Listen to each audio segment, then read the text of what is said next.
Hello everyone, this is Qiuvox. In this video I will walk you through everything that you need to know related with the Magicka Dragonknight PvE DPS build, and this build focuses solely on dungeon content and the solo play as well. It is not recommended for the trial environment. Just play with the format content or with the solo play with your friends, do quests if you like. But yeah, this focuses again on the crit side of these things, and this is the stats that you will get. It is still kinda not fully buffed. I'm missing some light attack here and there, and it is definitely has more spell damage. It should be around 8k plus. So this is the buffed version of this build. If you are ready, click subscribe, thumbs up, and comment below what you think about it, and if you are gonna use this setup or not, and fix me if I'm wrong at some point. So if you are ready, let's just go into the video. Let's take it to the next level. First of all, we will jump into the character stats, Mundus, food, etc., the race as well. And as you can see, we have 64 into health because of this reason that we are running the Thracian Strangler's Mythic. We need more health, obviously. So for this reason we have 64 into health, and the Thief Mundus Stone and the Clockwork food. It is kind of expensive, but you can figure it out somehow. And even with the 50 stack of the Thracian right now and 64 health, we have 23.3k maximum health, 1.2k Magicka recovery, 22.8k maximum Magicka. So if I drink the potion, you can see the damage jumped into 6.3k, and as I showed you on the beginning of the video, you can see like the spell damage is like just buffed up with the potion at this point, and in the picture as well. There's no light attack going on, etc., or not fully buffed with the skills, blah blah. So 1.5k magic recovery, you should be very much fine, and 7.2k spell penetration at 61.2% spell crits, which is amazing. And our race is, if we go down, is the Dark Elf. We have max magic, max stamina, flame resistance, and weapon and spell damage. This is very nice, to be fair. And the potion, we have the spell damage potions right here, and crit as well. And the food is here, Clockwork food, max health, health recovery, max magic, and magic recovery. Also, we are not vampire, just so you know. And we will go into the setup right now. On the front bar we have double dagger, both of them order threat. This is craftable set, one learn, one charged, and one of them with the flame damage glyph, and the other one is the poison. And the jewels, we have 3 jewels of the order threat, 3 of them bloodthirsty, and all of them enhanced with the spell damage glyph on them. So order rats gives you basically critical damage, and I will come into the alternates too after I walk you through all of this. We have Inferno stuff on the back bar because of the blockade is still kinda amazing. Being an AoE is still nice, and VMA perfected Inferno stuff buffs the blockade a lot. So for that reason we are running the stuff on the back bar with infused and the weapon and spell damage glyph on it. The helmet is the Slime Crow to get more crits. It is light divines, and we do have 5 pieces of mechanical acuity: the chest, shoulder, sash, legs, and the shoes. All of them divines, all of them is the light armor, and all of them enhanced with the maximum Magicka glyph. The acuity basically gives you 100% crit chance, and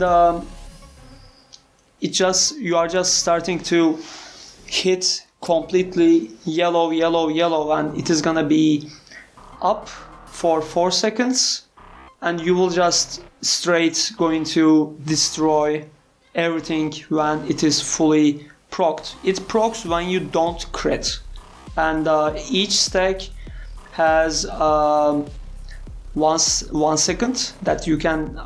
You can get 1 stack every second, and this is just amazing set. This is also craftable too. And our mythic is the hands Tracing Stranglers. You basically get 1k plus weapon and spell damage from it, and it is going to decrease your health by 6k. For that reason we have Clockwork and 64 into health to make sure that we can run very end game content with 24k ish health. So you need to put 64 into health in the attributes for the Tracing. Apart from it, as a flex spot, you can replace Order Threat. I just put the Order Threat because it is very easy to get for everyone, and it is just craftable as well. The fact that it is being craftable is more accessible in the game for everyone, and alternatively you can run Sulzan from Drag Grove. It will give you a little bit more crit damage, and you should be very much fine with both of them. But if you are after min-maxing, you should run Sulzan instead of Order Threat right here. And those are the sets, which we will go into the skills and then the champion points afterwards. On the skills we have the Engulfing Flames. It is just damage over time for 24 seconds, and it also hits the direct damage as well. And it's increase the damage taken of the enemies based on your weapon and spell damage with a maximum of 6% bonus damage, and the current value is 6%, by the way. The second skill is a Burning Talons. It is kind of CC and immobilizes the enemies, and people can use the synergy as well to do a little bit more damage, and it will put flame damage over time on the enemy too. This is very powerful. And the third skill is the Trap Beast. It is not morphed. I usually run the channeled acceleration, but in the setup is Barber Trap is way better. So you get crit, bleed damage from it, and crit damage 10% as well. Minor Force is just straight amazing. The fourth skill is the Burning Embers. It will heal you. It will put the direct damage, direct flame damage, and then 20k flame damage over 24 seconds as well. And you will heal yourself 102% of the damage done with this ability. So you can basically stop and cast it again halfway there without waiting the 24 seconds duration, and you will get healed according to how much damage you dealt. And enemies hit by the initial hit are afflicted with the burning status effect, which will last around 4 seconds. The Molten Whip is the fifth skill, are spammable. 9k flame damage, and then if you strike an enemy that is immobilized or stunned, you set them off balance as well. I will come into champion point about the off balance. And when you activate another Ardent Flame ability, you will gain a stack. It will increase the damage of your next Molten Whip by 20% and your weapon and spell damage by 100 for 15 seconds, and it will proc up to 3 times. You can get only 3 stacks of it. So for this reason, on our front bar we have like Engulfing Flames and Burning Embers, blah blah. So you can see on the bottom I have 2 stacks and then the 3 stacks now, and then my Molten Whip and also my spell damage as well has been increased from 6.3k to 6.7k. This is amazing. And plus there's a light attack on the back bar, or the blockade, as you know, that will proc the Berserking glyph on the two-handed weapon on the back bar, on the staff. And this will also give you weapon and spell damage. So you will easily reach 7k plus already with that. and plus some other buffs from other people, you will reach 8k plus, etc. Ultimate is the Dawnbreaker. I never used it ultimate before, so this is the reason why it is unmorphed. You need Flawless Dawnbreaker to get more damage, and also from the fighter skill passives as well, that will give you the percentage based weapon and spell damage just by slotting it on the bar. Also the Barber Trap as well. And on our back bar we have Flames of Oblivion. It will hit to 3 enemies every 5 seconds, dealing 6.3k flame damage. And when you put this on your bar, you get weapon and spell crit, but it doesn't stack with the potion, so it will just give you as an extra weapon crit. The second skill is Unstable Wall of Fire. I guess I don't need to explain that. It is just an AoE for the VMA Perfected Inferno staff to work. Coagulating Blood to heal ourselves. It is better to keep it up all the time, because as long as it is up, you get health recovery by 30% for 20 seconds, and you should just keep it up all the time. The next one is Eruption. It is also AoE based skill, and it will cost 236, if I'm not wrong, 232 Magicka every second, and it will last for 18 seconds. And it will deal 6k flame damage straight as a direct damage. It will reduce the enemy's speed, and it will deal 1.1k flame damage every 1 second. And every 10 seconds there will be an Eruption 2, which will do more damage. And Resolving Vigor. It is just straight healing yourself in very bad situations. It is just emergency healing, but you can replace it with something else. I don't know what I can offer into here. You can even use Inhale, like this, Draw Essence maybe, but you don't exactly need Draw Essence. Just use the Deep Breath if you want. It will interrupt, put some damage, and it will explode as well. So you can use the Deep Breath instead of Vigor if you are very much fine with the Coagulating Blood. And our ultimate is the Standard of Might. This is the ultimate that you are going to use the whole time. It will deal 3.7k flame damage every 1 second for 20 seconds, the whole duration, to the enemies, and it will apply Major Defile, reducing their healing receipt and health recovery by 16%, which will not work on the PvE situations. Kind of. Standing in the area increases your damage done and reduces your damage taken by 15%. This is amazing, like crazy damage done, and this is what you need as a Dragonknight.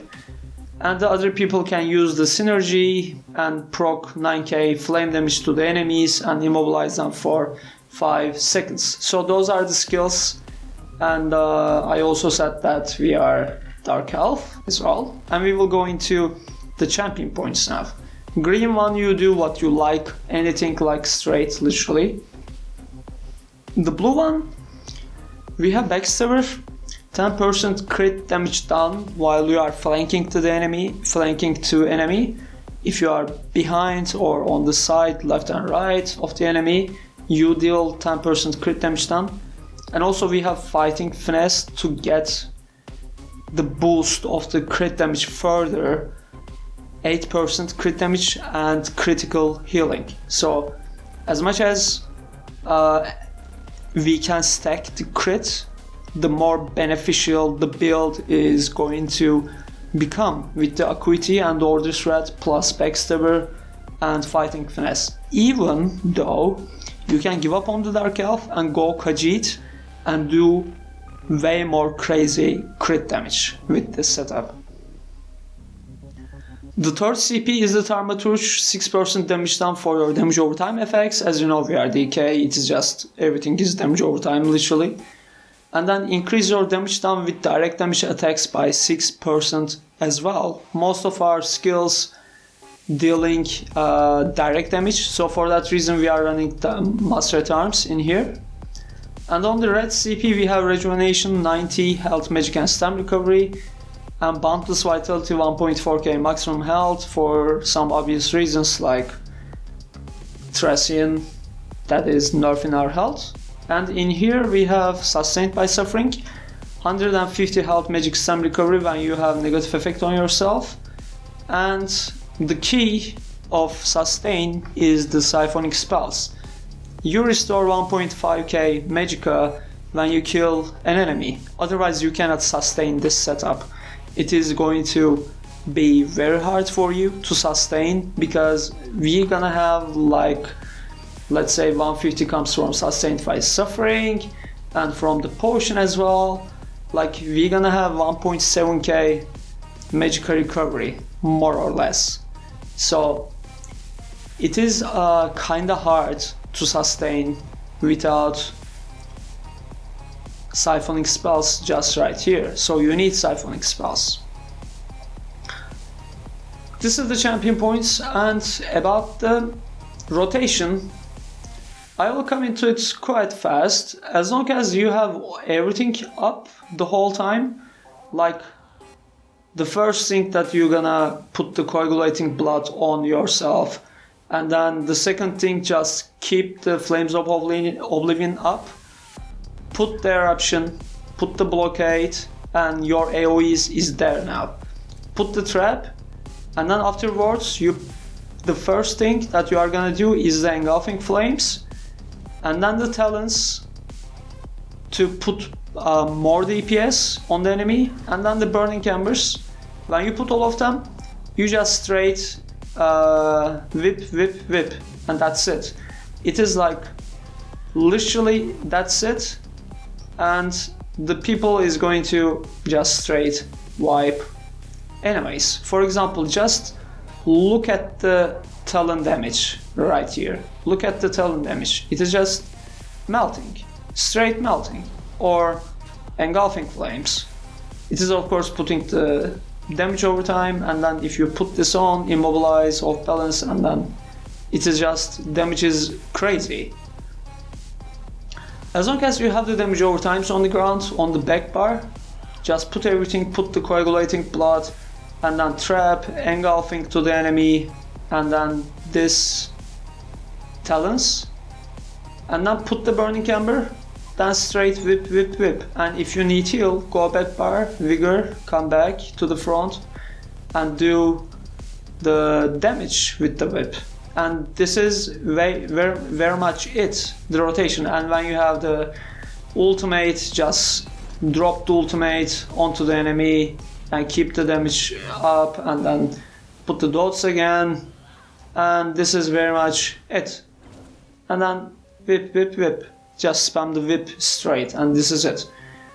It is very much all the skills has a huge duration in this character. So like if you just quickly look, engulfing 24 seconds, talon is like 4 seconds, and then trap is 20, burning embers 24, whip is spammable, oblivion 15 seconds, blockade 10 seconds, eruption 18 seconds. It is just way too long, all of them, and you just not gonna have too much trouble keeping up all the skills. And apart from it, you just go and spam the whip, whip, whip, light attack, whip, light attack, whip, light attack, whip, and this is it very much for the rotation. So I hope you enjoyed the video. Thumbs up, subscribe, and comment below what you think about this setup, and see you all in the next video. Take care of yourself, have fun guys, bye bye.